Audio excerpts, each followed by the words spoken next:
guys, it's Krista. Today I'm going to be showing you another look at one of the fashion actions. I'll be using the action Alison. I'm going to be editing one of Emily's photos here. I'm going to go ahead and choose the landscape for the portrait orientation of the photo. And start by pressing play. The first prompt is going to be for the sunlight haze. It's going to be in the corner. So you can just go ahead and click on it and drag this gradient wherever you like in the photo.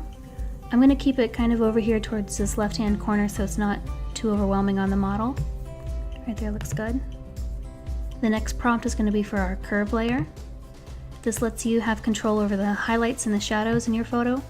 So you can just adjust the different dots on the curve line and play with them until you get the contrast that you really like. I like a little bit more of a deeper contrast in my photos, so something like that looks good. You also might notice this red line in the background. That's from the red curve. You can also adjust the hue of the red tones in your photo and the contrast that it provides there. You can do this with the red and the green channels as well. Once you have that set, you can go ahead and click OK to continue with that as well. This next one is for the color finish, so it's a selective color layer, and it's letting us know that the white, neutral, and black values are going to give us the most control for our photo. So you go ahead and choose from the color menu. You can choose the white, and you can see that there's the yellow already boosted up here in the corner. I like to play with the sliders and see how that affects the photo and the way it looks.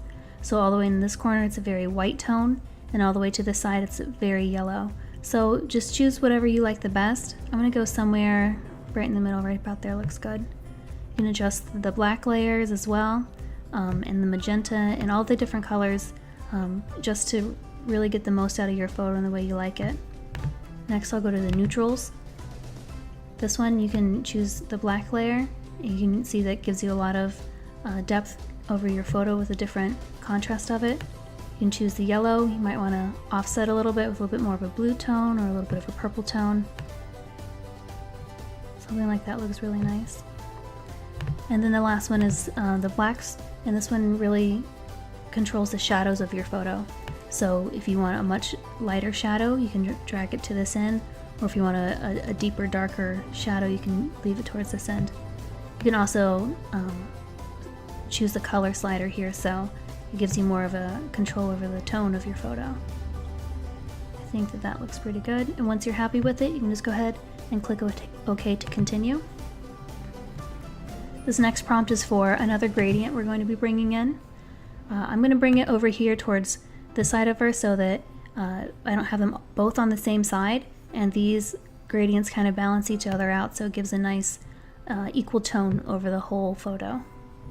You can always change the angle of it and the different style of it. I'm going to keep it right where it is today though.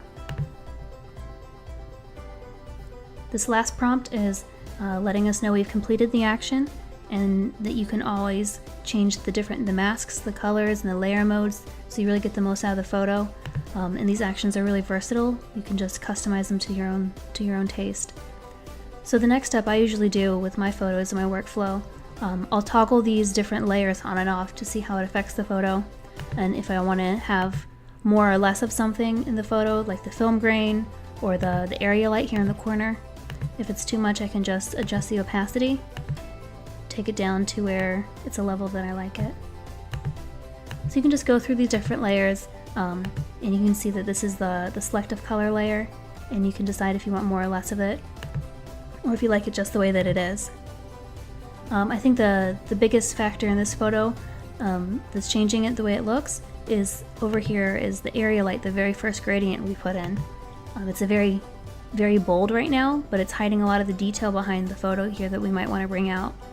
So I'm going to turn it back on and maybe take it down to about 50% of what it was.